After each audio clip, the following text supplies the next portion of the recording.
So today we're in conversation with two of Stylecraft's Blogstars for Crochet Now. Here we have Jane from Janie Crow and Catherine Bligh from Catherine's Crochet Corner. Hi ladies, Hi. How are you doing? We've got a very big question to cover today, and that's all about colour. Some people have a real knack for putting colours together. Other people struggle trying to work out what goes with what. So really we thought we'd ask you guys how you put colours together. What are the golden rules? Are there any rules, or should we just be brave? Let's start with you, Jane. Well, I would say no rules straight away. I just think, and I think colour is so personal, isn't it? You've only got to look at, how people decorate their houses, or what coat they choose to buy, in the winter sales or whatever. It's just so personal. And I always start with, Catherine will probably work in a very different way to me, and everybody does sort of choose in different ways, but I tend to work in a way that I start with a piece of inspiration. So that might be a mood board, or, a piece of art or something. And I will draw a really broad palette from that piece of inspiration first before I do anything else. Mm-hmm. So that's my real starting point. And then I kind of whittle that down. So you'll start with a lot of colours? Yeah, loads. And then sort of start to hone it down. Yeah. And I always think that's the hardest thing for people that are not sort of lucky enough as Catherine and I are to have all the colours around them. Because when I used to work in store and people would come in and try and swap colours on an existing project. And when you're looking at colours in, like, say you're looking at two balls of yarn, you're getting the same amount of that ball as you are of that ball. When you're in store and you're going, do those two colours go? You could think, oh no, not really. But actually, if you thought of a tiny bit of that one against that one, then it could really work. And I think if you start off with a restricted palette to begin with, you're really going to struggle to get a good palette going. How do you start off, Catherine? Well, I use yarn pegs, which were not my idea, but I love them. I think they're the best thing since sliced bread, because it means for a range like the special double knit, which I use an awful lot, there's a lot of colours. There's 80, 90. 97. I simply don't have the storage space to have 97 balls of yarn sitting there waiting for me to go along and choose my colours. So I tend to go with yarn pegs. But like Jane, I often have inspiration from, I have an idea, I have a piece of artwork, or I look out in the garden and I see spring flowers blooming and I think, those colours work really well, and I try and recreate that. I tend to have the opposite problem. I tend to find I start with too few colours and end up adding them in. Right. I think both ways probably have merit, but if I start with too many colours, I tend to find that I can't whittle them down. I like them all. I want them all. It's like chucking out your favourite baby, isn't it? Yeah, it is. But I agree that you hear people talking about colour theory and rules of colour, and that's great to an extent, but you also know what your own tastes are. You can look around and see what colour clothes you gravitate towards, or what colour walls you have, and you sort of can develop within yourself a sense of what you like, which doesn't necessarily chime with the kind of theory of colour rules. And so then when you've chosen your colour palettes, what's the next stage? You just start crocheting, or how do you continue, Jane? It depends. Sorry, Catherine, you go. For me, it depends on if I'm designing my own project or if I'm working on somebody else's. But if I'm designing something, I don't start working straight in colour. Right. That really distracting. I have a single colour that I use to design in, and then I go in with the colours. So that interesting. I always I tend to design in a grey colour. It's silver, special double knit usually, and that way I can build up the pattern without getting distracted by the colour, and then I go in and get the colour right. Oh wow! I have to think of both things at the same time. Right. And what about you, Jane? Oh, that's really interesting. That really interesting, because I do every now and again, if I've just got a really quick idea, say I've woken up in the night and I'm like, oh my God, I can see that now. I have got like a ball of, I usually use like parchment or cream or something that I'll just quickly do. That's more, for me, that's more to do with how stitches work. That's what I'll use that for. And then I've actually got an example here of something I've just been working on, is that I wanted to do a little flower, which is it's going to be another motif to go with fruit garden, because I'm going to add a few new motifs to it. So I'm using the palette that I used on the original fruit garden blanket. Right. So I've done, I mean, this is like, I don't know whether this was my starting point, but this is the kind of thing I do all the time. So this is another one, but can you see that I've actually pinned a bit on there? So, so I do things like that. Oh, that is clever. Pin bits on to see if that will give me a different kind of look. Yes. And I rarely rip back. I start again and again and again, because I used to do it that I'd do one and take a photo of it and rip it back and start again. But I find that having the visual pieces in front of me, so these are all sort of using the same palette, just in different orders. And I just make them over and over and over and over and over again. Then you can see the progression, and it might be that one particular round works. You can mix and match them, can't you? Yeah, absolutely. And it's I mean, it's kind of painstaking, but that's the way I do it. And what I'm often doing is, like, I'm about to do it on a piece that I've been working on this morning. This is a bit that I've been doing this morning, and I'm just looking at it thinking I'd really like that middle bit to be cranberry. So what I'm going to do is I've threaded a needle up and I'm going to sew over that middle bit to see what the cranberry will look like in there. So it's kind of always like doing it, ripping back, putting it in again, but once I get quite big, I don't rip back, I just keep going. Right, because I was going to ask, what happens if a combination, you're crocheting it and it's just not working? You would just keep going for the time being? I've learnt to walk away now. I used to just keep going. But I make a point now of, I've got like one of those, I'll quickly show it to you. It's one of those, it's one of those polystyrene boards that you pin things. Oh yeah, flip boards, yeah. So I pin it up and leave it for a day, so that I can then sort of evaluate it the next day or later on in the day, so that, because you can get so wrapped up in it and just not get anywhere, and you can look at it the next day and go, oh, actually I really like that, whereas the night before you didn't. No. And also you can look at it in natural light and you think, oh, that really doesn't work, when the night before under your electric light in the evening, oh yes, it's great, and suddenly you look at it and you go, no. Yeah. I think you're right. I think it's important to leave it and to come back to it in different lights to make sure that what you're seeing is what you're seeing. That's really interesting.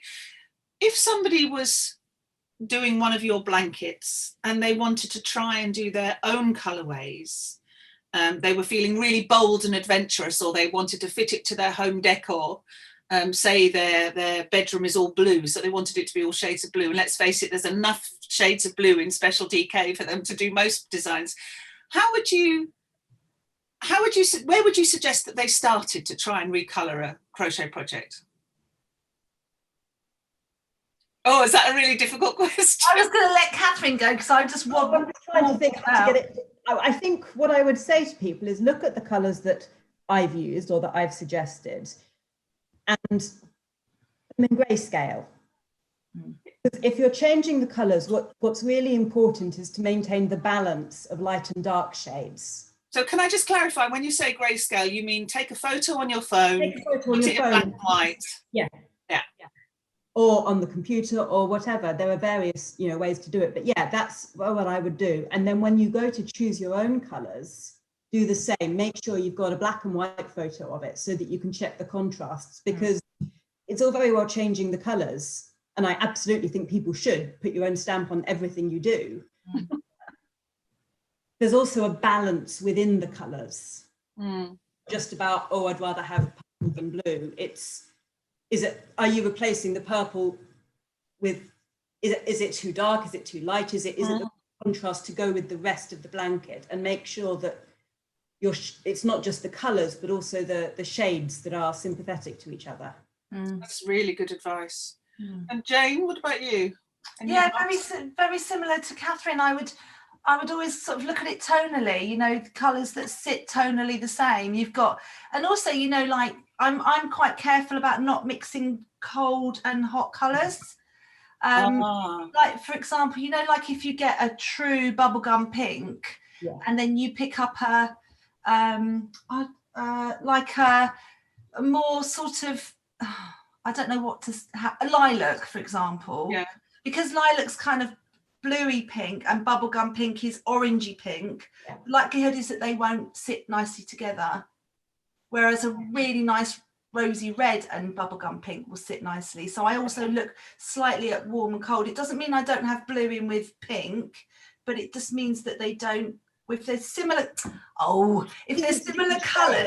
They're not fighting against each other. They're not fighting, exactly. You wouldn't put like a clovery pink with a bright pink. I wouldn't. No. So I look at that as well. And I usually have an accent colour in my designs. And I know Catherine tends to as well, you know, something like a tiny little bit of bright orange or bright blue. And if I was going for blue colours, say for a bedspread, I'd still maybe think about popping in a tiny bit of orange or a bit of yellow. Yellow's good with yellow. blue. I would definitely go for with a turquoise. Yeah. You know, really tiny accent because it pings everything. Yeah. So it's not using much of that colour, but it's just. Yeah. That's interesting as well. That lifts the design. Yeah. And when you come to, so when you're doing your own projects and you're coming to your second colourway, how on earth do you start choosing those colours? Because yours, Catherine, what was yours? Is the Fiesta one I'm thinking of, is it? Kaleidoscope, sorry, yes. That was the 3 very different colourways. Yes. Well, I started off with my colours. I tend to gravitate towards blues and purples. And I thought, okay, that's that one. The other 2 need to be really different. So don't use the blues and purples that you've used in the first one. Choose a different sort of segment of the colour wheel. Right. And work within that to make it not, so I'm not just changing different blues to blues, I'm really changing it into something completely different. And the 3 of them, one was very fiery and Mexican, wasn't it? And one was quite pastel-y, would you say? Yes, it was. And I'd like to be able to tell you that I pored over these colours for hours and hours and hours, but the truth is I didn't. I sort of looked at my yarn pegs and chose both the alternate colourways really quite quickly. Right. And when I was doing that, I was also looking at the range of colours for the jewelry box, the original colorway, and I was making sure that I had, you know, if I had sort of 3 different blues for that one, I then had 3 different yellows for tequila sunrise, so that there was that thematic connection between them. Nice. And Jane, with your fruit garden colorways, you didn't only change colors, you changed yarns as well, didn't you? How difficult is that to do? The thing with Fruit Garden is I'd already designed the parchment and camel one in Life DK when the naturals, you know, arrived, and I was desperate to use it because I love it so much. And actually that swap was really easy because in the original inspiration for me, which was the May Morris embroideries, there were 2 that I kept looking at. One was blue and grey and one was cream and yellow. Isn't that fascinating? So that was really easy for me. And when the naturals arrived and it had all those lovely blues and greys and peachy colours in, it was just straight away, it was an easy swap. But I mean, I always swatch mine. I swatch every piece to make sure it all works. And in those 2, there were certain colours that were not a straight swap. So like if the one part of the flower was cream in one, it wasn't necessary that it was the same colour all the way through on the other. So I did fiddle about a bit. And then the 3rd colourway, which was the Love Is Enough, which is the duck egg and peach one. That's the one I'm doing. Yeah, that was, I mean, again, I looked at May Morris's artwork and she often used those colours. She loved the duck egg blue and peach. But we've actually got a hanging in our bedroom, which is, it's flamingos on a duck egg background. So it's peach and orange and I love it. I look at it every morning when I get up and I love it. And I've always loved it. So it's kind of like, when I was looking for that second colourway, it was like, oh, I really want to get something that's like that hanging in my bedroom. So I look at stuff around me a lot as well. Yeah. I've got a big, you know, I sort of collect, like I think a lot of people do, I collect fabrics and, you know, bags. You know, I might not necessarily want to use the bag, but I'll buy it because there's something about it that inspires me. Postcards, wallpaper, Yeah. you know, everything. Wallpaper's great. Love wallpaper. I think that's a really important point for people who aren't too sure about how to choose their own colours. It's collect ideas, you know, whether it's a mood board that somebody's put online or whether it's something in a, you know, a display room in a magazine that you like. Reach out of the magazine, keep a portfolio of colour inspirations. Yeah. Because it's not always easy. Even for us, it's not always easy to find the right colour. And I don't think I've yet done a blanket where I haven't got part way through and gone, oh, that colour's just not working, I'm going to have to take it out. Happens. But if you're really not confident, collate your sources and get inspiration from things you see and like. Because that's all we really do. Yeah. I mean, that's a really good point, actually. Places like Instagram, Pinterest, all those places, you know, like I'm a real one for sitting in the evening going through Instagram, and I just screenshot stuff, you know, when I've seen pictures of interiors. I follow quite a lot of interior accounts, fabric accounts, you know, and just screenshot them and think, oh, I might use that one day. And then when I'm really struggling, I'll just scroll through and see what I kind of come up with those pictures. Pinterest is a complete rabbit hole, isn't it? Yes. Oh, I get lost in hours, Yes. hours and hours and hours. I love it. That's fantastic advice. Thank you. What have you got coming up in 2021? What designs have you got coming out, or have you got anything planned that you can tell Crochet Now's readers about? Who wants to go first? Catherine, go first. Oh, you go first. I can drink some tea. Okay. I've got Cal coming up for the summer. Not quite sure how that's going to pan out yet. It's been over lockdown and the pandemic. It's been really difficult to plan because all yarn companies have had shortages of yarn. So you could plan a lovely big project and then find that, you know, one colour is never going to be in stock, you know, for the next 6 months or something. So planning big projects is really hard. So I'm looking at doing a few crochet alongs, hopefully this year, but it'll be later on in the year. It's Janie Crow is my company's 10th birthday this year, so we're hoping to do a bigger crochet along. Yeah, a bigger one towards the end of the year. Stylecraft are bringing out a fabulous new yarn that I'm desperate to use. So yeah, which will be hitting the shops at around the beginning of March. Yes. So we're hoping to do a few recolours in that yarn and hopefully a new crochet along in the autumn. But yeah, I'm doing quite a lot of recolours. Funnily enough, as we're talking about it, I've been playing with recolouring stuff. Yeah. Oh, what fun! And Catherine, what have you got on your agenda? Well, I'm working on a blanket at the moment, which will be in 2 colourways, 2 different yarns, in fact, special double knit and Bellissima Bambino. Nice. And contrary to what I was saying earlier about with Kaleidoscope choosing very different colour palettes, I've actually tried to go for kind of not the same, but similar themes because of the theme of the blanket. So they're sort of lush blues and greens, and I'm really excited about this one and about the colours I've chosen. What's the inspiration for that project? Under the Sea. So one is going to be very kind of tropical, Caribbean, hot sun and sand, and the other is going to be, I guess you call it British sea weather. A little darker, a little darker, a little greener. So they will be different, but they're both sea themed. So they're both kind of blue-green based, which is what I gravitate towards those colours. So it's not a surprise. Fantastic. Oh, there's lots of goodies to come for us crocheters then. Thank you, ladies. Stay safe and well. Bye. Thank you. Bye.